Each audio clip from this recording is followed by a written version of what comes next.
do. All these people that you have issues with, just like let them go for now. And That's great. I was saving all my hard questions for the MEDC. I was going to say, this better not turn into a 3-on-1 fast break. I got bad news for you. Let me break out my Magna Carta-sized list of questions. Yeah. it's where you rip off your microphone and stomp out. Oh, yeah. Compelling TV. Right. That is true. You might get ratings on that one. Oh, we would. Yeah. Goes viral. Right, because once you leave, now we can really say what we think. That's fair. That question's completely unacceptable. I'm out of here now. Yep. That's what I'm hoping for. That's why I thought that you'd be good. I won't even walk around. I'll just break through one of these. just better. Just go all Hulk.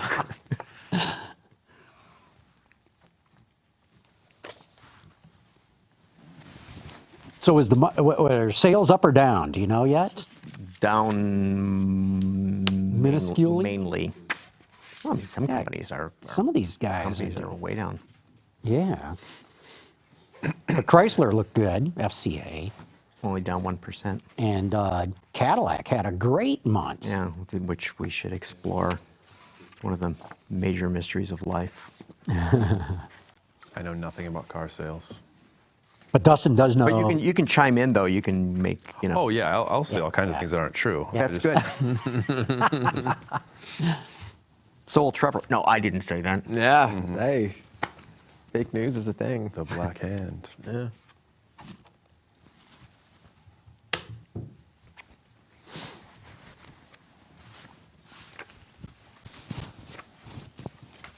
So is this a weekly show? Is that Yeah, right? every Thursday. Okay.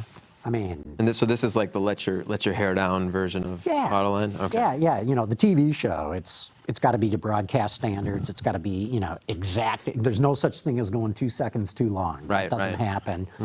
And it's a much more formal Q&A. This is just, let's get a conversation going. Let's talk about things that are going on. Is the TV show filmed here too? Yeah. Okay. The set, we move out these chairs, we bring in different tables and chairs, change some of the backdrop. Got it. Okay. Got to be efficient. Yeah. Yeah, And then we do a daily newscast, and that's just the other side of these screens. Got it. Okay. Okay.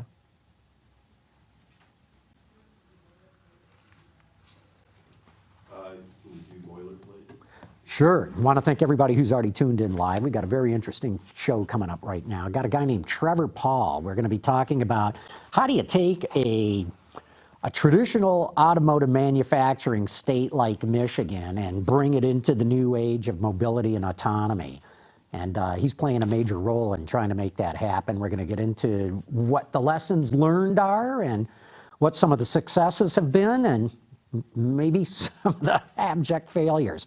If you'd like to ask us any questions during the show, shoot us an email. Send it to viewermail@autoline.tv. And we'll take those phone calls as well. And that number, it's up on the screen right now, 620-288-6546.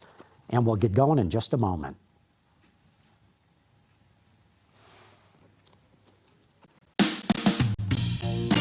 Watch Autoline After Hours live at Autoline.tv every Thursday at 3 p.m. Eastern Time. That's 12 p.m. Pacific. You can subscribe to this podcast for free by searching for Autoline in iTunes, Stitcher, or YouTube. Autoline After Hours is brought to you by Bridgestone Tires, your journey, our passion, and by Lear, a global leader in automotive seating and electrical systems. All right, we get to do another Autoline After Hours. You do? Barry, How you doing, John? I'm doing pretty good. I was going to say, I was going to complain about the weather, except for the fact that this is Michigan, and it is the 1st of March, and the fact that it is snowing like rain, and it was a few hours ago raining and snowing, but we live here, so it comes with. In like a lion. Yeah. March in like a lion. Hey, we gotta let everybody know we're also joined, first time ever, by Dustin Walsh Thank from you. Crain's Detroit business. Great to have you on the show. Thank you. Good addition here. But our special guest for the day is Trevor Pawl, let's see, he's a vice president with the Michigan Economic Development Council. Do I got that? You're the Corporation. You're the emperor of Planet M, and what else? That's a great name. Yeah. I'm gonna have like you the- talk to my boss and the rename emperor and have a part? business card that says Emperor. That's Emperor of wonderful, John. Planet M. Yes, perfect. So what is Planet M for those who don't know? Sure. So Planet M is the state's mobility brand. Much like the Pure Michigan travel brand, we take Planet M all over the world, whether it's in Israel, China, or even Ohio and California. And essentially, we use that to tout the state's assets, whether it's our great universities, testing sites, all the great end customers that are here, all the research and development centers. Planet M is sort of the umbrella that covers all of those. One of the things it seems that you guys are really focused on now is how do you take Michigan, traditional metal banging, manufacturing kind of automotive-based economy, and move it into this world of mobility and autonomy? Sure. It's not as much creating this new world. It's already there. It's existed for years. It's just retelling the story. One of the issues you have when you've been the world's leader at something for 100 years, it's tough to break traditional stereotypes.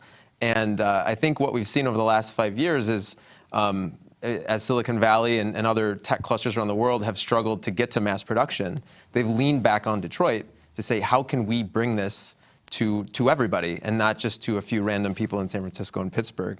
So we've become relevant in that way, but also in the process of leaning on Detroit for production, we're beginning to see some of these R&D centers and some of these great software engineers moving back into Michigan.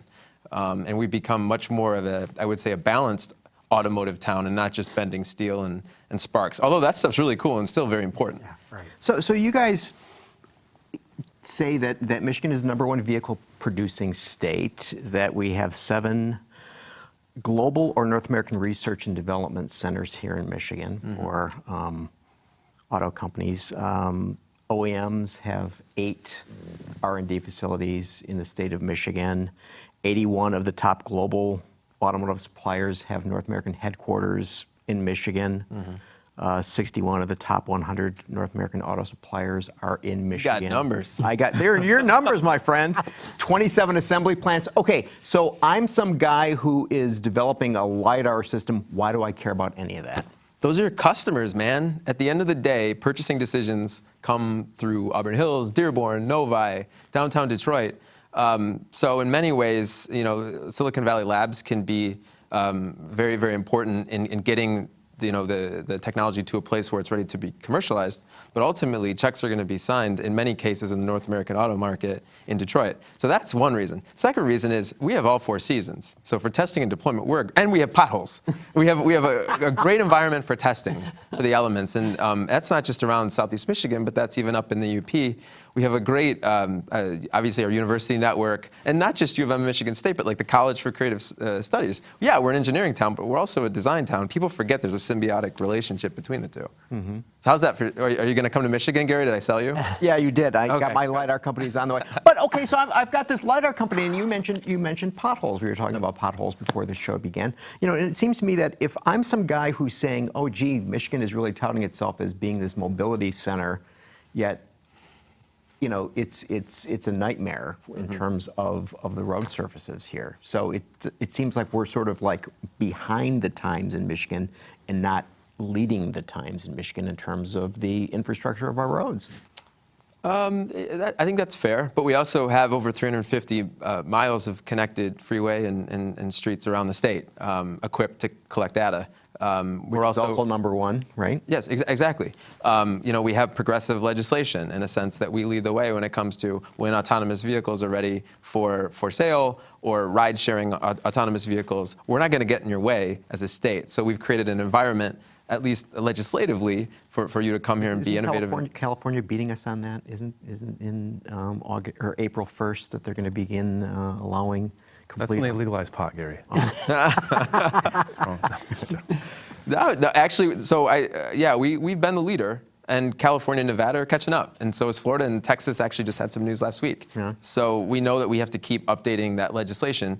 But even beyond sort of the legislative environment, I mean, we have one of the most progressive departments of transportation. So when it comes to the first international crossing of an autonomous vehicle, handling the toll booths of Windsor and then hooking all the way back around into Sarnia and Port Huron, we did that last August. I mean, you look at the nation's first connected construction zone, which is Auburn Hills up on I-75.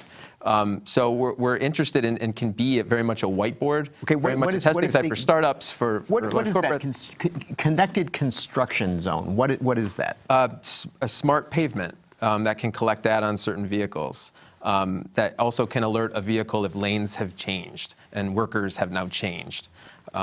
So it could be just a matter of seconds that the driver gets back to know if there's a worker ahead, but that could mean life or death, right? So. But I think Gary's onto something there. I mean, because you travel all all over the world. Is this a 3-on-1 journalist This is a fast Yes, it is, break? man. Yes.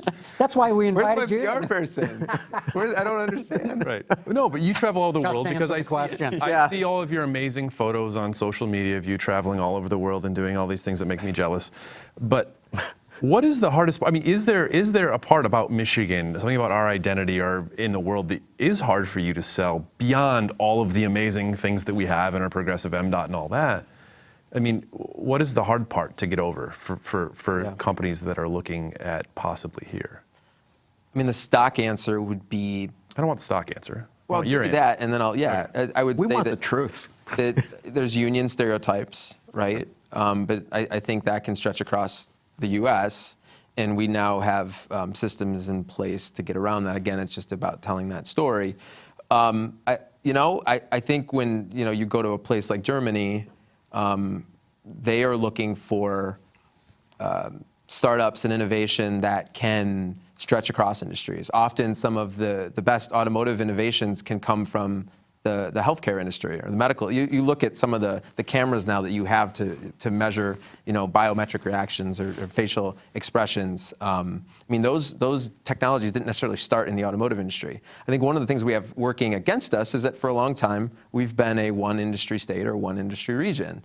And I think we're realizing now that we need to focus more on open innovation versus that siloed next unit off the line approach. And that's not going to change overnight. And that's why at the state we're working every day to kind of redefine the types of companies that come here. So does this go back to John's original point about Michigan being perceived as a manufacturing, bending and welding metal sort of thing, and so what Dustin is saying that people might perceive it that way, and so if I'm to go back to the LiDAR company guys going, Right. we don't. But I know a LiDAR company, it's a startup, and you're familiar with them, I won't name them, but they're producing out of the Mission District in San Francisco.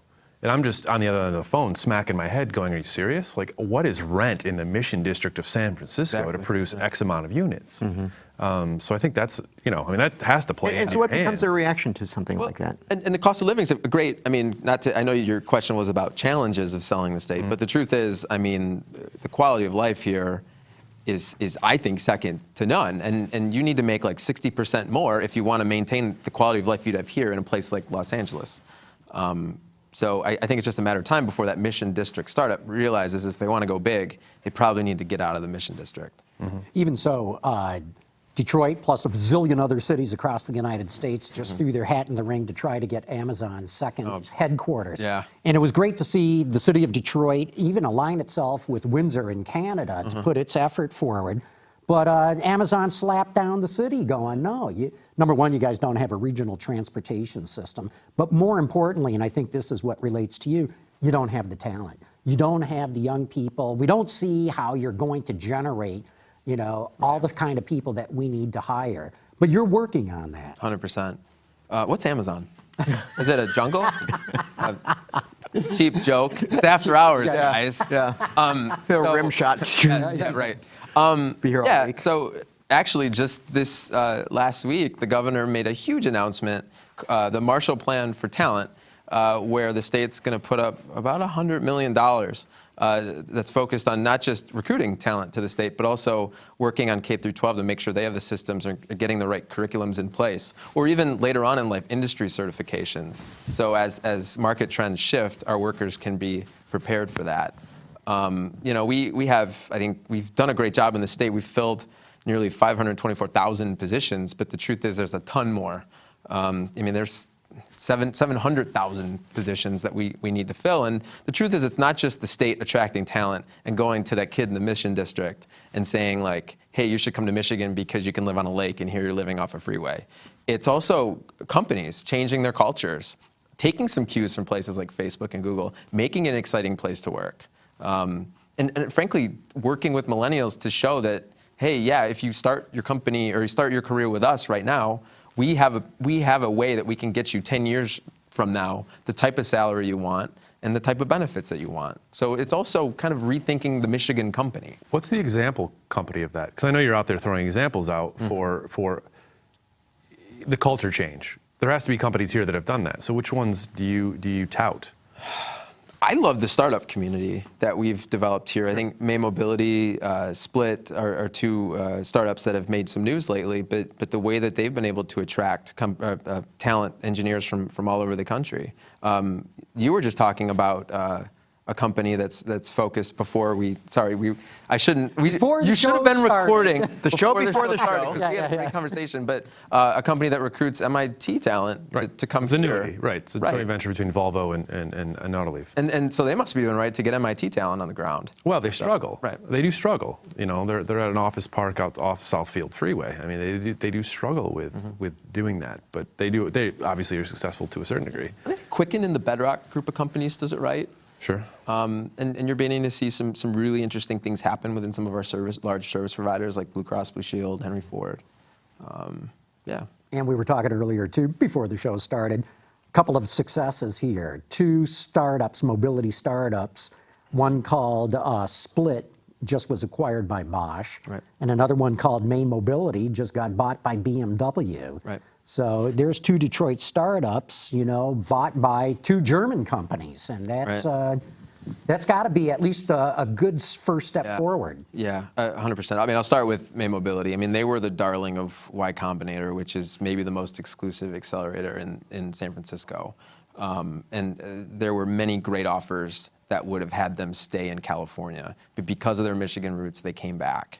And also, once they were back, they had plenty of opportunities to go to other cities and test their autonomous shuttle, but they chose downtown Detroit to test. So what do they do? I mean, for people who are not familiar. Sure. So May Mobility, they essentially produce autonomous shuttles to be driven around cities. And so one of their These first... are like little 12 to 18. Yeah. Oh, there's a Is picture. that that one of their vehicles? Oh, you set me up. Yeah, that is one of their vehicles. So yeah, you're usually looking at 6 to maybe 10 people, depending on the size. Right now, that's the size. But I think eventually they're looking to do multiple sizes, and especially now with this partnership with BMW, I think some of the technology advances on their shuttle is going to be a pretty exciting couple of years. So do they make the shuttle, or do they make the technology that goes into the shuttle? They make the shuttle. They make the whole shuttle. They make the shuttle. Yeah. What I was going to say is they're a great story in a sense where they came back, and then the economic development community in Southeast Michigan literally wrapped their arms around May Mobility, whether it was an insurance issue, first customers, we tried to make the right connections along the value chain for them. Split's the same way. They came through Techstars Mobility, which is a great regional asset. For those that don't know, it is essentially an accelerator that runs once a year and brings companies, usually 10 to 12 companies from around the world. In fact, this past year they had a Dubai-based company that does intersection safety violation technology. And they essentially have decided to stay and are now running potential pilots this year in Southeast Michigan. So they're another success story. So Split is an app, not a vehicle. Sorry, I went on a tangent because I love Techstars Mobility so much. But Split went through Techstars Mobility, and then once they could have went back to New York where they came from, but they stayed. And actually, their office, their headquarters is in the MEDC Planet M landing zone, which is a center of gravity in downtown Detroit for where large corporates like Bosch, who acquired them, or not acquired, but acquired them. Center of gravity. Right. Yeah. Where they can work Planet hand in M hand center of on gravity. projects. So Ford, GM, MasterCard have taken advantage of it, and then we have 24 startups that some are from Michigan, but others are from around the world that use the space. And so Split was able to leverage that community to get what they needed to grow. So I love those companies. They're great success stories. Cornerstones. Are there opportunities outside of technology companies? Because it seems like every city that's trying to reinvent itself, right? Detroit, Pittsburgh, pick a city, it's all technology. But you look at some of the cities that have done really well that aren't chasing technology. Minneapolis, for instance, has done really, really well because it produces a whole lot of middle management kind of people, white-collar job kind of people. And they're not, I mean, it doesn't mean they're not getting technology companies, but they're not out there chasing them as hard as we are. So is there opportunity outside of that, assuming that not everyone wants to work for a tech company?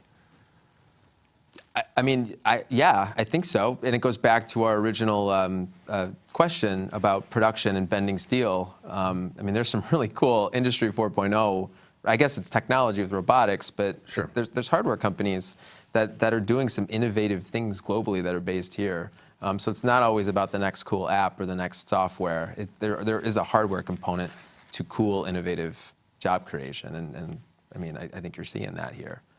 Yeah, I think part of the issue. I don't know if that I answered the question. Sort of. Yeah. I mean, I guess I was looking at like, does it take the technology industries to get the ancillary industries like banks, grocery stores, other, headquarters that may be different than just brand new technology, to get those companies to think about here? Is that different, I guess?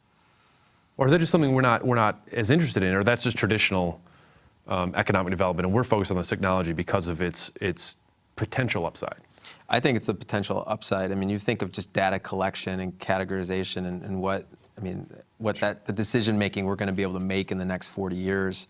Our attention has to be on technology right now. We're thinking about it this way: if you get a nice, high-paying tech job, then Whole Foods will move in, so you can actually spend your money at the Whole Foods. Ideally, but if you look at the numbers, actually, manufacturing jobs actually have a higher multiple ratio than tech jobs do. So.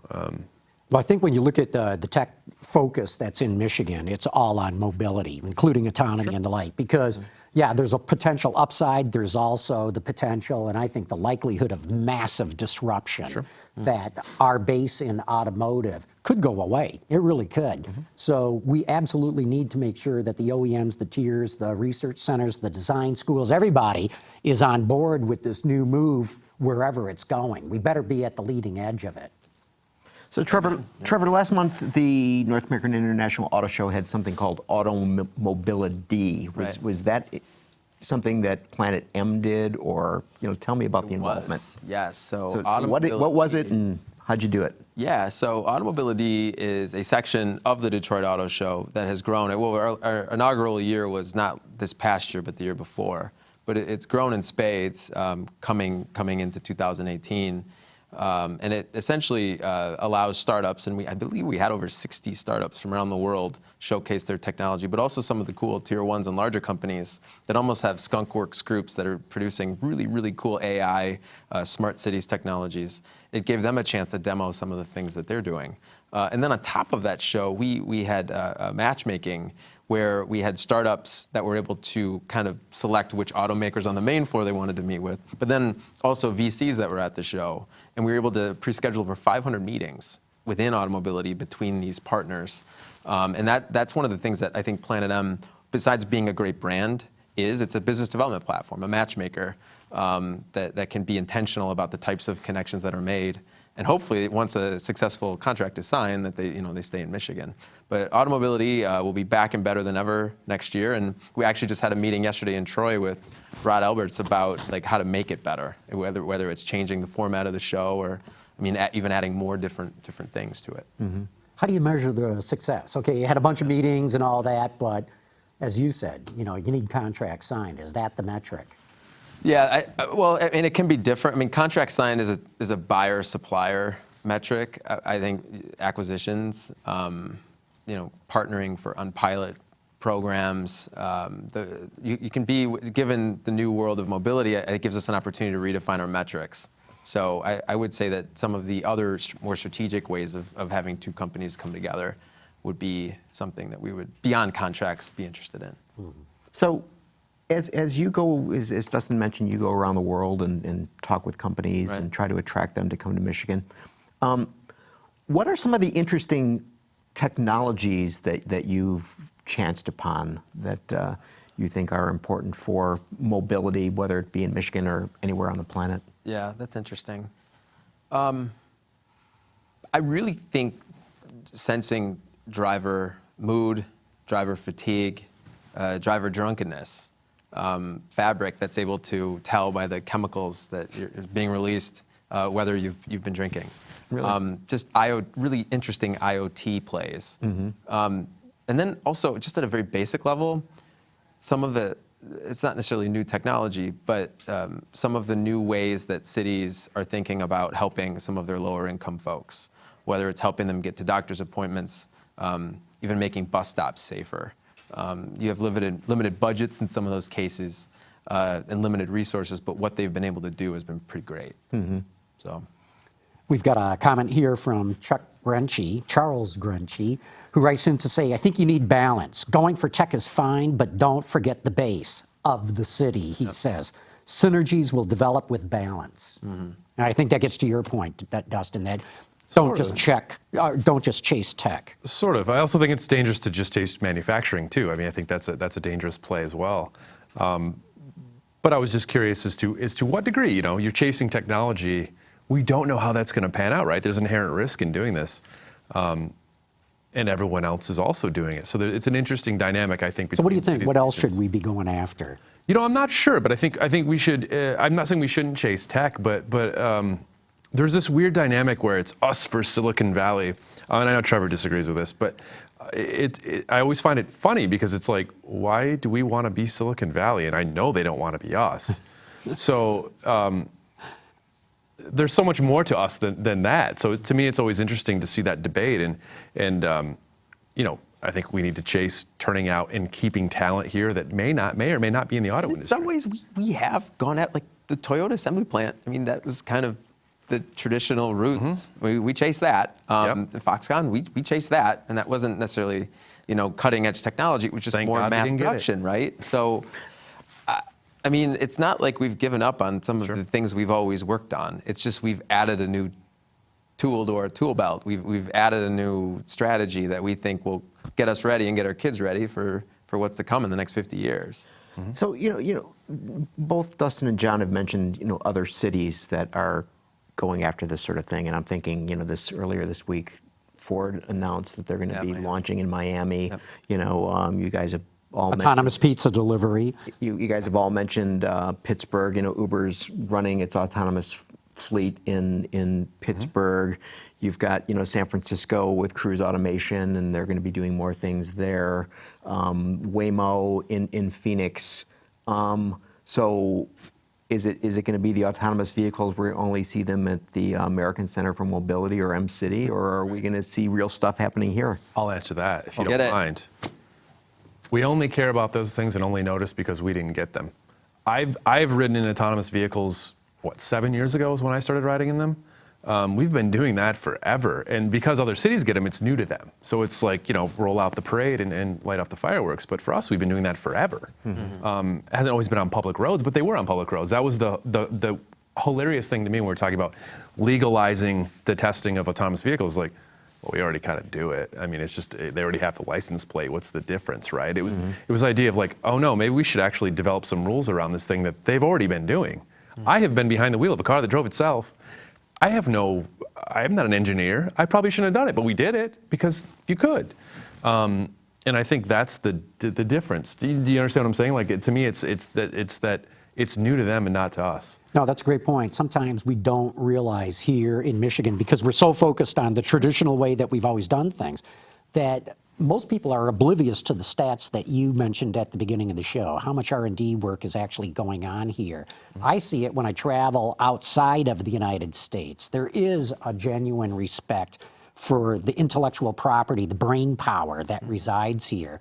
And we are a player in this move. But we can't just pat ourselves on the back because it can go away like that. This is so much in its infancy, changing so fast. We really don't know exactly where it's going, but I will say the trend lines keep getting clearer. To your point, though, and I will agree that there's certain neighborhoods in San Francisco where you don't go a week without seeing an autonomous vehicle with big lidars and radars and stuff.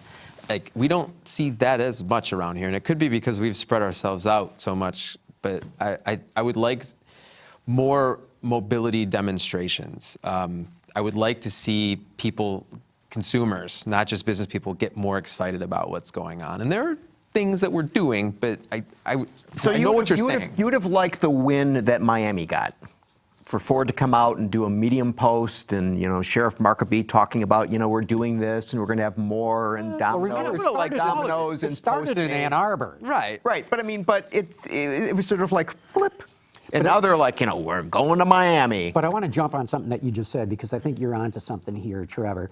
All the polls show that the public's very wary of autonomous cars. They're scared of them in a lot of cases. So they've never been in one. Because they've never been in one. And I make the analogy, go back to the 1930s when commercial air travel first started. How many people said, I'm never getting in one of those damn flying machines? Right. So if MEDC... Is that what they said? Oh, yeah. I still say that. Yeah, I say it just like Okay, that. all right, got it. MEDC, Planet M, the more that you can do to get the public exposed to these things would be a massive advantage for this region. Right. Because if the people of this area believe, hey, I'm part of this, I've seen it, I've experienced it, I'm telling my friends and family and all that, no one else is doing it. They're all chasing the tech part. Let's get the people here, let's design the hardware and the software.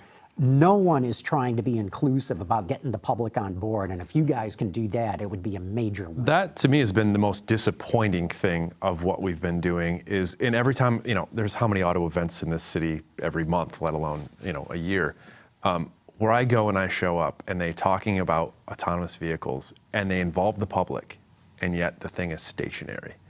My mind explodes, and I get it, there's insurance, there's all kinds of things, but then you see it happening in other cities, and I think that's the deflating part of it. Yeah. Is like, why aren't we putting people, even if we do a random drawing, like, hey, you've showed up at this event, let's do a random drawing to get in this vehicle. Yeah. Because it was a really eye-opening experience to me when I went in one and the damn thing was driving itself. I was like, you know what, I could get used to this. Yeah. And I think everyone else would come to that conclusion too. It's just, they're afraid of it. And you talk about Miami. The one that I like them all. I would want them all to be in Michigan. But the Arizona example, where you have Waymo, who's grown their operations in Novi. You have Pacifica, that has partnered, or Chrysler or FCA that has partnered. I mean, these are Michigan-based companies, or have companies with a Michigan presence, that had to go to Arizona to get what they wanted, or that was a better environment. So I'd love to understand what we missed there. So I look at it more as a learning opportunity of, okay, why didn't you choose Michigan? What can we do better next time? Yeah. Potholes. Okay. Yeah, there comes back. Snow. Yeah. Okay, a couple of more questions. Kevin Fetty wants to know, since mobility will bring about more big data, which Silicon Valley is the cutting edge, is Planet M promoting data analytics? Yeah, I think that Fetty? Kevin Fetty. Right. Kevin Fetty's absolutely right. I mean, the future is data. I actually had dinner with a lawyer from Ford Mobility last night, and she's like, you want to start your own business? Start a business that categorizes data, that can make this stuff make sense. And the analytics of it go far beyond an autonomous vehicle. I mean, I think mobility, I think air, land, space, and sea. So as fast as autonomous vehicles are taking off, vertical takeoff and landing technology is allowing the flying car to be a reality. And think of the data. Drones. Yeah, right, passenger drones. Think of the data that's going to require. So yes, we want to highlight companies that are doing that. We just need more companies like that in Michigan. And so there's an attraction piece before there's a promotion piece. Well, the challenge isn't the data itself. They have more data they know what to do with it, and they probably could figure out how to categorize it. How do you monetize it? I mean, that's the big. That's the key. That's the one that every auto company, traditional to new, is trying to figure out. How do we monetize all this stuff we're getting in? Because we're tracking it, we're storing it in servers somewhere. We don't know how to make any money off it. And I think whoever solves that is going to be the one in the big new skyscraper in Detroit. I will raise the stakes, and it's somewhat provocative, I guess, to say, but what if, we offer these big incentives, these dollars, right? But what if data becomes part of the incentive package where we can give you a more unique or challenging set of data to test if you were to test in Michigan? Well, who owns the data is going to be that. Who owns it? Right, exactly. So there's questions that need to be figured out, but I think data is a form of currency that can be used to build up communities in the future. Totally agree. Is part of the Planet M play that, as John alluded to earlier, that, okay, if we get more autonomous or automated cars that are out there, that we may need fewer cars in toto. And so many of the traditional manufacturing jobs that Michigan has had will cease to exist. Yeah. Because, how many, They already do. but I How mean, many did we lose in the recession? but I mean, how many more could we potentially lose when there's like, you don't own your car because I don't own my car and John doesn't own his car and Trevor doesn't own his car. We all share a car, right? And so we're taking vehicles out of the fleet. From a pure economic look at it, all of them, right? I mean, if you think about how standardized do the cars look, how standardized are there? Are there differentiations between market? Is it the same car at every global market? Well, guess what? Mexico builds them all. I mean, in North America. Right, which conceivably be a big problem for a state like Michigan, right? 100%. I mean, we all have an idea of when U.S. new car sales will peak out. I mean, you'll say maybe 2025. You may say it already Today. peaked out, right? So yeah, of course we have 25% of the auto industry. Of course, this is a huge loss for us. And I think we have a really important job as public officials to decide whether we legislate and innovate to protect the past or legislate and innovate to open doors of the future. And I think that answer becomes pretty easy when you see the size of this market by 2050, which I think is going to be around $7 trillion. So, I mean, This market being what? This market being new mobility, which in I think any involves form. air, land, space, sea, multimodal transportation, autonomous vehicles. What industry is currently worth $7 trillion out of curiosity? I don't think any. I want to say the automotive industry right now, as we know it today, is about $2.5 trillion, something like that. Sure. If you add in all transportation, including airlines, ships, trains, blah, blah, blah, blah, I think you're looking at about $5 trillion. So you're talking about it growing yet another $2 trillion on top of that. Potentially, yeah. Which is huge. So, I mean, depending on how you market that, right, and plan for it, right, industry that size doesn't need to lose any jobs, right? I mean, Well, the jobs will change, and Sure, they'll of probably be more technical, because even though I do believe we will lose manufacturing jobs, even if things let's forget mobility and autonomy for the moment, the slow churn rate of automation is going to take jobs away in and of itself. But there's still going to be the technical jobs. It's still going to take just as many people to design an autonomous car as it does for an internal combustion or electric car today. well, it's the parking garage theory, right? So the manufacturing jobs are the cars in the garage. Sure, some of them come and go, but think about all the cars out there that aren't in the garage, which means all the jobs that are yet to be created versus all the jobs that are already created. Right. Well, maintenance, I mean, if cars are always running, yeah, we'll have less of them on the road, but we'll need more people to fix those suckers, right? And we haven't figured out that either. Like, how do you maintain cleaning systems for LiDAR? so. Do you, Right? I mean, like, They're working on it. Yeah. So presumably one of the things that you do is you look at companies that are, adjunct, not just my LiDAR company. It's the companies that are going to clean my LiDAR. yeah, you want to create a value chain. And frankly, it's just not us out alone doing that. The company will work with us. And many companies that exist here today in Michigan will say, hey, you should look at X company or Y company because I would love to have them in Michigan. For selfish reasons, but really their selfish reasons help our Do you entire find the economy. OEMs to be supportive of what you're doing? 100%. 100% in every way, from city solutions to overall traditional production to some of the government relations questions. Yep. Okay, we're going to have to wrap this segment up, but we got one more question from the audience. Okay. Joe Wilder wants to know, is there a story in aftermarket entrepreneurs? What about people making parts and competing against the OEMs using 3D printing, CNC, new bonding techniques, TIG welding, CAD, and the like? Yep. And I'll tell you, I get that request from Boeing. I get it from new space companies that are launching rockets or trying to launch rockets one a day going forward for low orbit satellites. So beyond automotive, 3D printing, CNC, all of that, it's such a big play right now. And when I get those asks for 3D printing suppliers in Michigan, they're not very long. I would love to see more companies. I would love to see more competition here. How we do that, I mean, if you guys have ideas, I mean, you're smart. Give them to me and I'll try to implement them. Real good. With that, we're going to have to wrap it up. Trevor Pawl, thanks so much for coming on. Very interesting. Yeah, this is a hot seat, It's man. a hot seat, man, and it's a hot topic. Yeah. So. But you're a cool guy, so Yeah. come Look at on, this guy. Come on. He, after all these hard questions, he throws in the compliment at the end. I like that. Okay, we got to take a quick break right now, and we're going to give a shout out to our friends at Bridgestone, and we got a promo for how you can win an all-new leather interior on your car.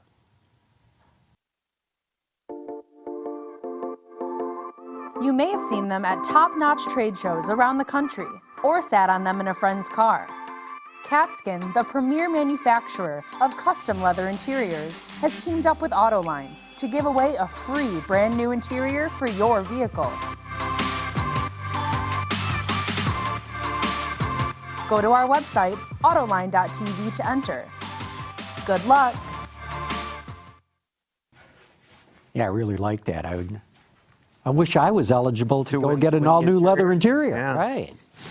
Unbelievable. Okay, we're back from the mid-show break, and that's time.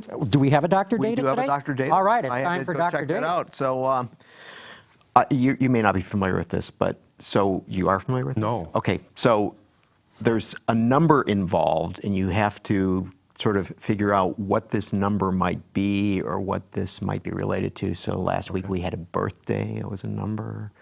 And so It happened to be the birthday of Enzo Ferrari. Oh, yeah, All right. I'll never get that. Yeah, in a yeah, million yeah. years. Okay. So we'll, Carmen, so this one is different than the last few weeks. We've been mixing it up a little bit. So Carmen, bring up the first slide, please. Okay.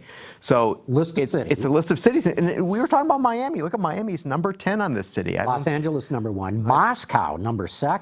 Number 2 in New York City, Sao Paulo, San Francisco, Bogota. You would probably say that. better. Bogota. There you go. I knew you would be able to do that. London, Atlanta. We were talking about Atlanta a little earlier with Trevor on the show, I think before it began. Paris and Miami. So So this is some sort of ranking of this these is some cities. sort of a ranking. You want me to take a guess? You take a guess. Oh, it's clearly congestion. Is that right?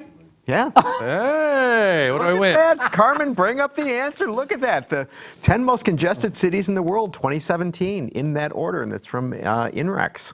The only one that surprises me is Moscow. I guess I didn't know how congested Moscow was. I'm surprised Beijing or Shanghai aren't at the top of the list.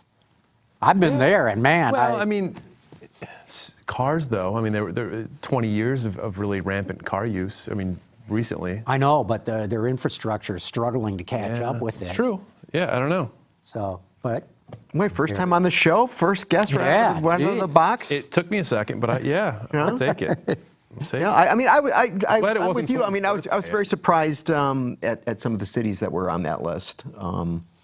But then you think about it, and it's just like, you hear horror stories about Oh, yeah. people living in Atlanta. Detroit could be on there. I mean, I drive 96 every day. It's the only time I missed the Great Recession. Yeah. I used to be the only car on the road. It was beautiful. I get to work in like 20 minutes. The only car on the road. that was my line during the Great Recession. You could get anywhere in town. Marvelous. Yeah. But- So, Okay. what do you think about that list? I'd like to know, like I said, it seems to me I've heard more horror stories of places in Asia, like in Thailand and India and the like. So Well, I don't know. But I'm a metrics guy, so to me, I'm always wondering what the methodology was, right? And I think that's probably the answer. It's probably was it the methodology of the entire metro region, versus which may play a role in some of the Asian cities. So I don't know. well, it almost doesn't matter. I mean, traffic congestion is bad Everywhere in you go. every major Right. city. So, will autonomous vehicles solve that problem? Oh God, no. No, I mean, I think it depends on how long you give me a timeline of, right? I mean, I think it's going to. Is it first going to make structural changes within cities, right? You're going to see different use of parking. It will be, I think, the first major change is well, we don't need these parking garages anymore. We don't need them here anymore. We can now move them out into desolate areas where these cars can go and park if they need to park and recharge or whatever.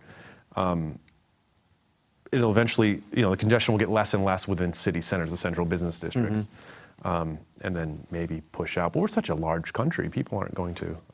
I think it's going to help in the sense that, we should see much smoother traffic flow. Once you get the driver out of the equation and let the computers figure out the best traffic flow, things are going to go much smoother. Having said that, I also believe that the cost of transportation is going to go down, ergo more people are going to use it. There will actually be more miles driven.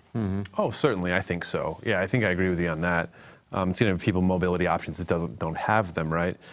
Which is the funny thing is like, I'm 37. I'm building my future so I can travel when I can't see and drive anymore, right? Like that's kind of the idea. So I think that they'll give people options there certainly. But it'll be interesting to see if how it plays out, how different cities use it. will autonomous vehicles get to a certain point within a city and then have to park and then some sort of other mass transit option? People have to ride their bikes to. We're right. Like, how is that going to play out? Is it going to be? Are people going to still use subway trains and things like that? Is that going to be your last mile option? Is it going to be we all pile into an autonomous bus instead of the car that you know? I mean, there's just so many different variables how this could play out. Right. Yeah. And it's interesting as we get on our way there. I mean, you know, New York was high on that list, and you know, there are reports that because of Lyft and Uber, the congestion in Manhattan has only gotten worse because you're having more and more drivers that are just driving around looking for fares that they can pick up, and so Well, because so those fares are subsidized, right? Like, everyone knows that Uber and Lyft aren't charging what they need to charge. So it's cheaper to take an Uber in New York than it is to huff it to the subway sometimes. So why wouldn't you? So I totally get that. Yeah. So that becomes worse. And then I begin to think about it is that, you know, you're talking about parking. Now just imagine the situation in a place like New York and you know, in one of the streets that, you know, you already have a lot of double parking. Now just imagine all the you know, triple and quadruple parking you'll have by automated vehicles. And I mean, how it'll just be like solid. And the amount of data transferring and energy it takes to even think about the schematics of trying to park those cars. Like, you know, they have to think for themselves. I mean, the amount of energy that would require is just amazing. And then when the guy decides to mine bitcoins on his process, Right, the whole thing. then right? the whole thing will just be. Well, just think about one car makes a mistake, you know, because it inevitably will happen, and then all the other cars have to try to figure out why that car made the mistake and how to react to it. And the next thing, all their batteries are dead, right? And then we just have like 1,000 cars stuck in a road. You know, all these things are going to happen, right? It's going to happen. It's just, you know, Our gridlock future. Yeah, you never know. It's going to happen. It's just a matter of whether they, you know, how quickly they can solve those tiny problems that become very large ones. Yeah. What's also on your list there, Gary, of topics? Well, I thought it was very interesting. Fred Diaz, who we've had on the show a couple of times, I think when he was with Ram and when he was with Nissan, a guy who was very charismatic and energetic, like a few guys in the industry Like all are. the salespeople are. That's one way of looking at it. You know, he was with Nissan, and then he moved to Mitsubishi, and I mean, I really had to dig to find this because I mean, all the reporting about his new job, which we'll get to in a second, I mean, none of them mentioned that he had this job at Mitsubishi that he started in October, General Manager for Performance Optimization for Mitsubishi Motors Global Marketing and Sales. And now they've moved Fred. How big was his card? I can't imagine. Yeah. And now they've moved him and are making him, as of April 1st, the CEO of Mitsubishi Motors North America. Is this something a job that somebody would want? I didn't know it was still a car company. Hand to God. No, I'm joking. I mean, like, yeah, I don't know. Well, you know, anybody in their career in automotive loves to be able to put on their resume CEO and president. Okay, Fred was CEO and president of FCA Mexico in 2013. Oh, okay. I forgot all about that. And he was head of Ram Truck Brand. It was kind of. Well, no, I mean it's just like I mean I think that rebound within the Nissan organization, so you know it's the Renault Nissan Mitsubishi alliance now. I mean they've added that to the portfolio. So presumably Fred's looking at it from the point of view of, hey, there are bigger jobs to be had within, you know, Nissan itself. I mean, let's face it. I mean, Carlos Ghosn isn't going to be around forever, and you know, maybe there's sort of an opportunity. But I mean, to your point, you know, Mitsubishi is like one of those car companies that nobody ever thinks about. Now, maybe it's nobody thinks about here in Michigan, but No. Look, if You got you go the back, sales numbers. How many did they sell last month? yeah, I got. 10? about 7,000. Well, I'm going to look at. I don't have this for. Keep talking while I'm looking. Okay. Well, I mean, that's my point. I think it's a North America, or a U.S. thing. I don't think people are really that familiar with them in the United States. Right. So It used to be. Mitsubishi used to be Yep. bleeding edge technology and design. They were always known for their design, and then the wheels went off the cart and they fell down to nothing. And now I believe the Japanese government went to Nissan and said, hey, look, you got to bail these guys out. Please take them over. And Carlos Ghosn, who saved Nissan, said, hey, I can do it again. And now I can have more scale than anybody. I think they're claiming they did 10.7 million vehicles last year, and their plan for 2022 calls for them to hit 14 million vehicles a year. So I'm they see assuming they're looking at emerging markets for that makeup. They have to be. China Yeah. emerging, but also North America, because I Bring it want to back to say Eclipse. Mitsubishi did about 100,000 vehicles in the U.S. last year. So last year they did 104,000 vehicles, and their big year was in 2002 when they sold 345,000 vehicles. Wow. I mean, and that was basically it. And All that funky Eclipse. It was that Eclipse. Everyone had to have the Eclipse if you were under the age of 22, right? I mean, that was the car. pretty much. And I mean, so this is the thing. It's just like, does that company need to exist in the United States? I mean, yes, they used to make some very interesting cars. I mean, they had the Evo. Everybody had to have an Evo, right? And that's gone out of production. And Well, no. Does society need more Mitsubishis? No. But now Renault, Nissan have got Mitsubishi. They're going to make things go. And when you look at Fred Diaz's history, he was pretty good at selling Rams. That's why Nissan got him and said, "Hey, you got to turn us around here in the United sell States." Titans, which because So they're Carlos, going to make the badge bigger. yeah, that's right. Right? That's the whole the Mitsubishi badge is going to be the entire front of the car. Really big. Yeah. But Carlos Ghosn had told all his minions in Nissan, I want 10% market share. And so Nissan last year surpassed Honda for the first time in I don't know how long in sales in the U.S. And Fred was in charge of sales, so they went, hey, Freddie, go over to Mitsubishi and start getting their sales going. all right, was he in charge of sales or was he in charge of truck sales at Nissan? I don't remember off the top of my head, but whatever it was, they liked. He's the guy who introduced, the dealers hate this, by the way, the whole step-stair approach to sales, which Chrysler had been doing, which says, hey, Mr. Dealer, if you sell this many cars a month, good for you. But if you sell this but more, we're going to give you kickbacks. And if you go above that, you get even more kickbacks. And it's actually generated a lot of bad behavior where you want to buy a Nissan and soon a Mitsubishi at the end of the month when they have to hit their quota to get all the kickbacks from the factory.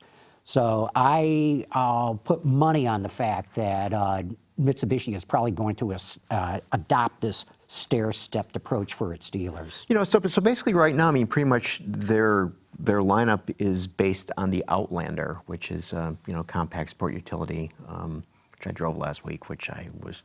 It's old, man. I was- It's one of the oldest platforms okay, out there. I drive a truck. I have no. So I began to think about the purpose of Mitsubishi in North America, okay, and maybe this even would apply to Mitsubishi in other parts of the world. Isn't it possible that Renault Nissan says, okay, the play we need to make is to have a really low-priced vehicle brand? That's what I was going to agree with. Is that it's a way for Nissan Renault to basically shovel the lowest common denominator down to a brand without ever having to tarnish their brands. Right. In a way to make up X amount of sales. Because isn't that what Nissan tried to do with Datsun in some markets in Asia? That Exactly you'd have the Datsun brand, and that would be the. And in Europe, they have another brand called Dacia that actually came out of where? Romania. Romania, exactly. And so, yeah, I think you're probably right. And if you look at, I want to say the Mitsubishi Mirage is probably one of the cheapest cars you can buy in the American market right now. And the plug-in version of their SUV is the cheapest plug-in that you can buy. So maybe that is exactly right. That you don't take away from a Sentra. You keep that as being. Yeah, it's the obvious play to Better, me. right. I'm not inside this guy's head, right? But I mean, to me, that seems like the obvious choice would be to go right after the lowest price vehicle. Give them the cheapest one you can make. Yeah, for sure. Hey, we got to take another quick commercial break. I know you've got more topics that you want us to talk about, but first we got to give a shout out to our good friends at Lear.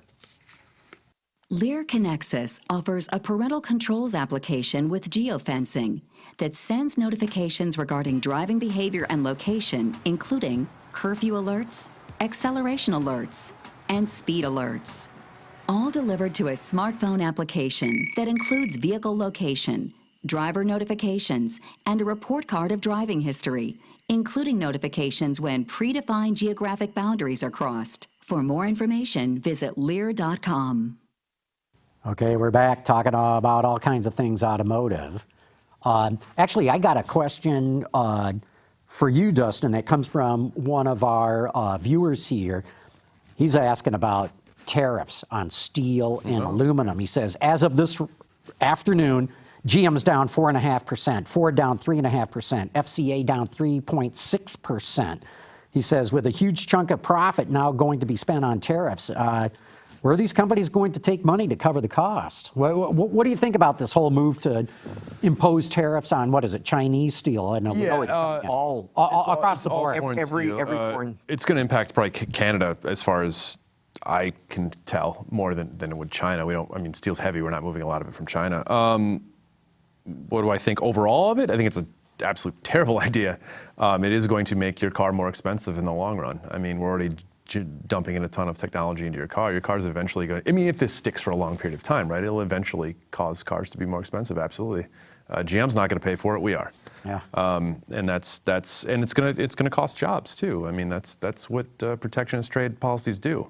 And that's what this is likely going to do. We did the same thing in 2002. We slapped anti-dumping rules out there. It cost a lot of jobs and cost a lot of money. U.S. steel prices went up, and AK Steel, U.S. Steel, they were all very happy about it. But yeah, we actually lost more jobs in 2002 because of higher steel prices than were employed in the steel industry. I mean, I think that's all you need to know. Yeah. About how this is going to play out. Mm-hmm. Yeah, I was surprised. Actually, China is directly, like, maybe in the top 10 in terms of companies that are sent. Because I got a release from the steel industry this week, and before I knew all this other stuff was happening, I wish I kept it. But what's interesting is apparently they sell steel to countries like Korea that then sell it to us.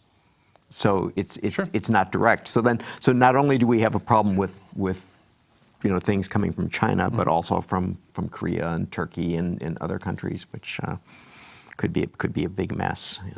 And it's a commodity, so I mean that you have to work in future markets. You have to work in premiums that they deal in based on geography. I mean, it's a very complicated market, and it does not take a lot of fear for prices to go up. Right. So one of the things I thought was interesting was the report that FCA is going to stop its diesels.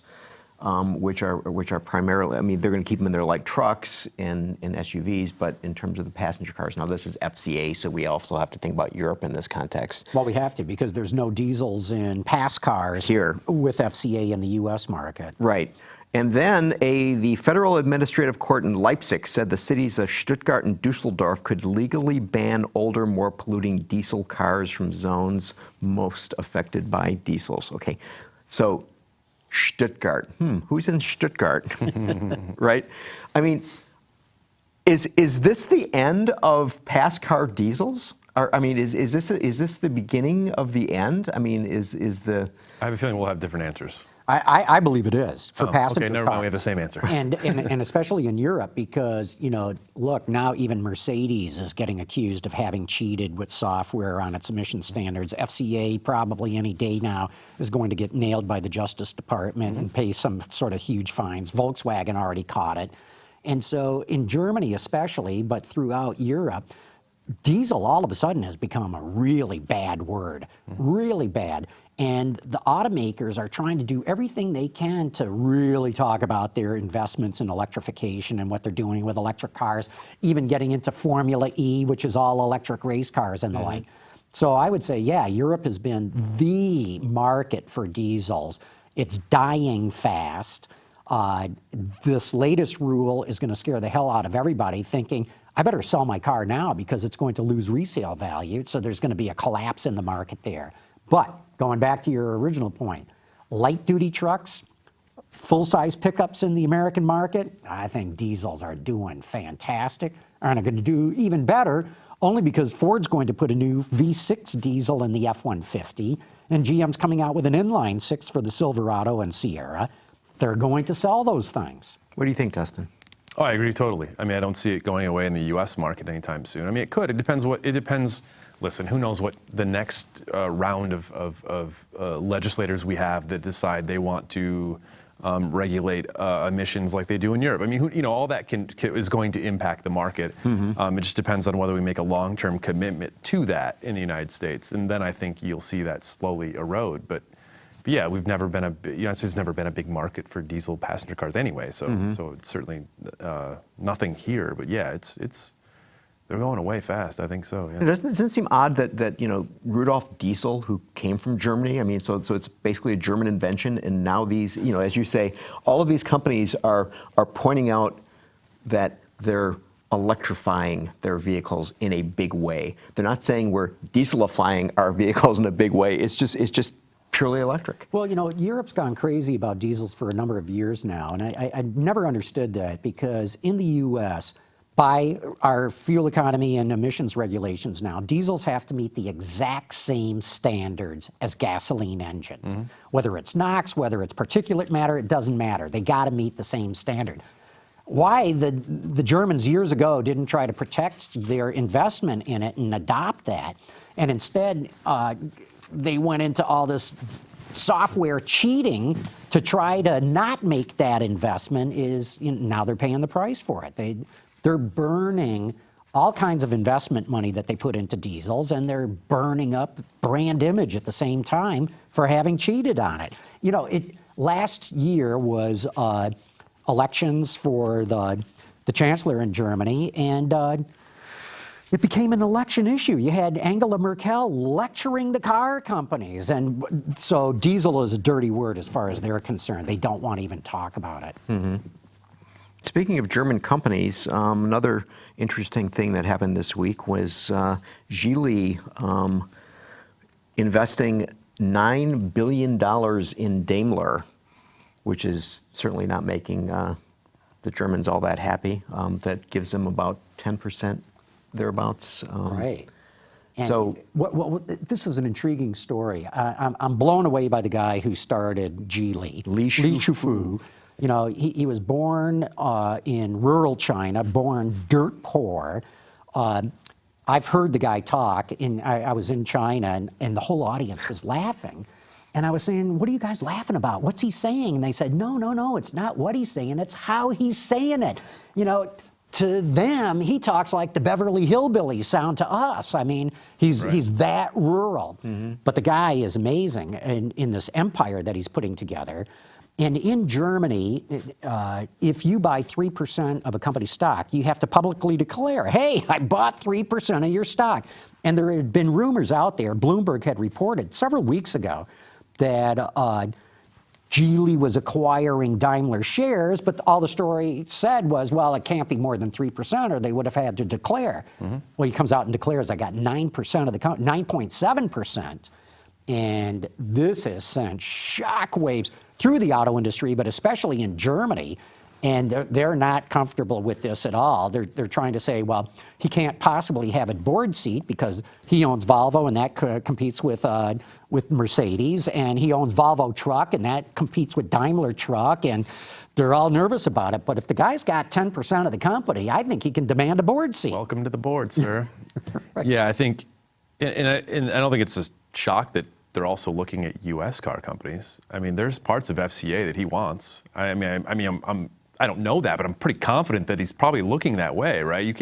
Marchione can't just float things out there and not have people. Sergio saying, dang it, why didn't he just come by us? Right, and I wouldn't say that's off the table. I mean, they have a lot of, the Chinese are not afraid to spend money, and they're looking to grow that empire, and you get that North American market too. So John, what is behind all of this? Okay, so he has Geely, which is an auto manufacturer in China of its own accord.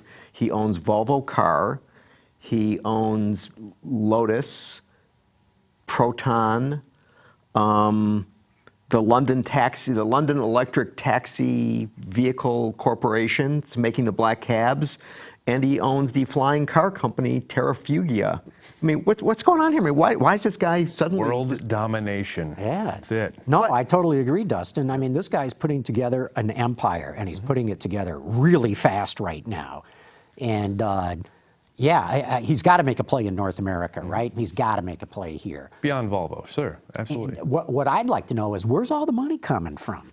I mean, 9 billion euros for Daimler. Some of the other stuff he probably picked up for chump change and the like. But I'd love to know who his backers are. And what makes it all the more intriguing is this guy's truly an entrepreneur. Geely is not a government-owned company. It's not owned by one of the cities like Beijing Automotive or Shanghai Automotive or Guangzhou Automotive or any of those others. And that's what I think is fascinating about this. He's able to move far faster than any of those state-owned Chinese companies would be able to go. And who knows what his end game is. But I think the guy wants to be, probably in his mind, the biggest automotive player in the world. Isn't he arguably the biggest automotive player in the world right now? No, Mr. Goen, I think, would argue he is.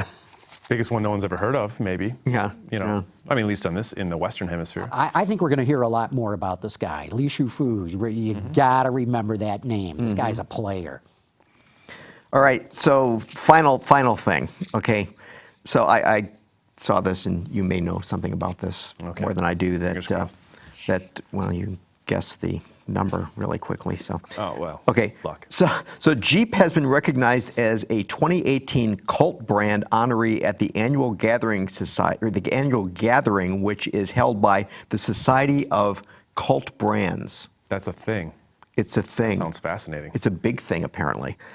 And so Mike Manley, who is the head of Jeep brand, said having the Jeep brand acknowledged as a cult brand honoree, just as the all-new Jeep Wrangler and the 2019 Jeep Car GB, and blah, blah, blah, is a testament to the people who, since 1941, have dedicated themselves to building the world's most capable SUVs with all-road capability second to none. So I looked back to see the other cult brands that have been so acknowledged. In 2014, Red Bull, GoPro, Harley, sure. NHL, Las Vegas, Urban Outfitters, Madden, the Saskatchewan Roughriders, 2015 Cirque du Soleil, UFC, the Fighting Championship. Did you say Saskatchewan Roughriders? Yes, I did.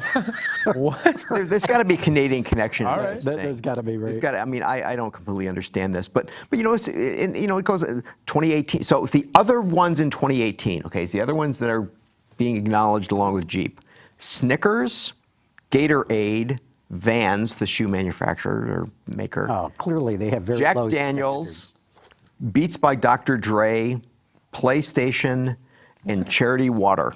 How are most of those not like super ubiquitous? Like how is it a cult for Gatorade? Well, how's it a cult for Jeep? Jeep, I understand. They sell more Gatorades than Jeeps. But yeah. It's cheaper. Yeah, but Yeah, people go to Jeep jamborees and Oh yeah, they all wave hi to each trail other. and blah blah blah blah. Like some sort of like weird like hand gesture they do. I don't know if it's hi or thumbs up or whatever. They do something when they see each other, right? According to the guy who's a co-founder and chair of the brand selection committee, other automotive brands have been nominated over the years, but it's so fitting that Jeep is the first cult brand honoree. It is an iconic brand with vehicles that stand apart from any other in the automotive category. Jeez, I would have put Tesla ahead of Jeep from a cult standpoint. Yeah, but the people at Jeep aren't going to like drink the Kool-Aid and take the cyanide pills like Tesla people will. Gatorade. Wait for the comet. But isn't it bizarre? I mean, so Jeep is happy about this. I mean, they're geeked about this. Why wouldn't you? Yeah. I mean, that's kind of the whole selling point of Jeep, right? Is that it's this rugged off-road Cult brand? You got to be like a outdoorsy kind of person to want one. Yeah. I mean, you have to have something wrong with you to hear the wind noise and the. Yeah. Sorry, Jeep. But yeah, no, it makes sense to me. I mean, I'd tout it too. I think if it was my company. The first automotive brand to become a cult brand. Yeah. Yeah, why not? And I agree with it. Like I said, I think they do some sort of wave or thumbs up and. The Jeep drivers. The Jeep drivers. Yeah. They seem to acknowledge each other on the road, just like Harley people do, right? Like you. It's a band of brothers and Yeah, sisters. right. You're more likely to pull over and help someone in a Jeep than you would be in a truck, I guess. I don't know. Yeah. I don't blame them. Okay, before we wrap it up, we got a phone call that came in here, and somebody took the time to call. Carmen, let's bring that in.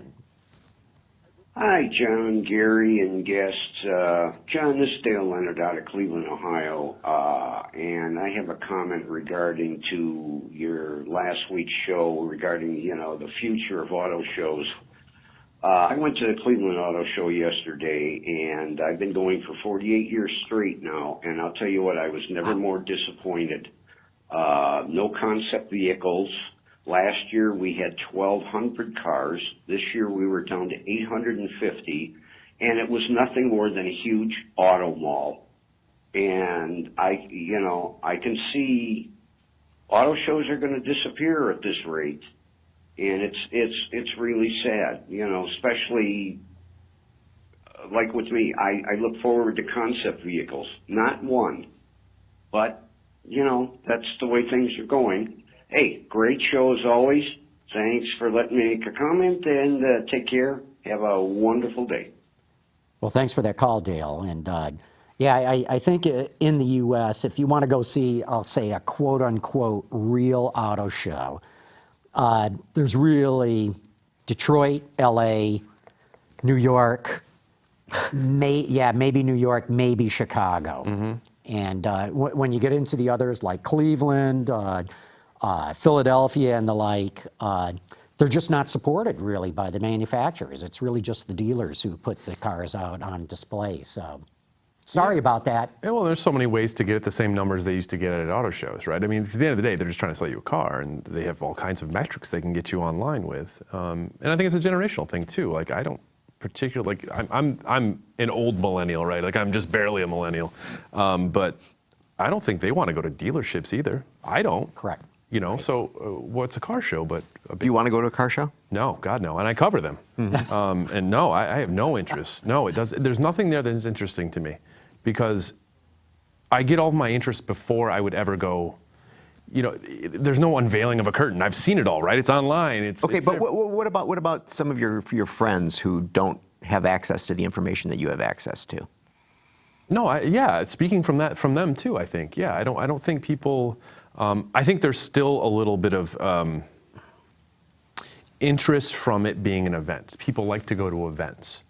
The fact that it's a car show is less important, I think, than it used to be. Mm-hmm. People want to go because it's a big event with a lot of people, and they can see relatively cool things. So you get people that aren't ingrained in the industry, or from Detroit or wherever. Yes, I think there's a little bit of interest, but I certainly think it's waning. Mm-hmm. Yeah, for sure. Could not agree more. And with that... Good luck to Trevor. Yeah. Well, that's for the show, at least. But, let's wrap this up. Dustin Walsh, thanks so much for coming on, man. Great to have you on the show here. Thank you. And Gary? Fantastic job. No, thanks. Yeah.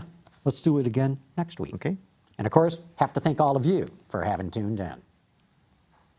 Autoline After Hours is brought to you by Bridgestone Tires, your journey, our passion, and by Lear, a global leader in automotive seating and electrical systems.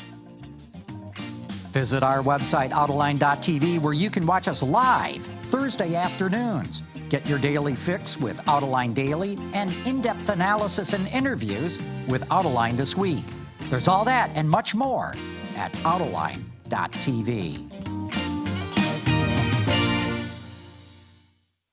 Yeah, going back to your point, Dustin, I think the only hope for auto shows now is to turn them into much bigger events than what they are. And what I say is bring in Hollywood, bring in Vegas, bring in Broadway, make it entertaining, not just about cars. Sure, make a show.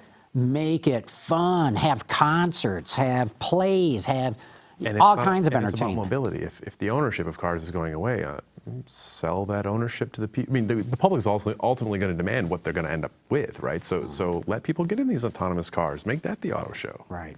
I mean, to me. Yep. But I'm also a cynic, so You got to be in our business. Yeah, right. No, but it's interesting. He was talking, I mean, I think, what were there, 3 concept cars in Detroit? Yes, right. 1 Nissan, 1 Infiniti, and 1 Lexus. Yeah. Yeah, that was it. So it should be no surprise there are like 0 in Cleveland, because, I mean, if we only get 3. Well, and that was I mean, when no one does concept cars anymore ever. Like, right. It's a rarity. The fact that there was 3 there was probably a miracle. I mean, right. They're not going to waste their money anymore. Like, their shareholders are going to be like, what are you doing building $1 million concept car, That's right. See, but concept cars are right. No one cares about it.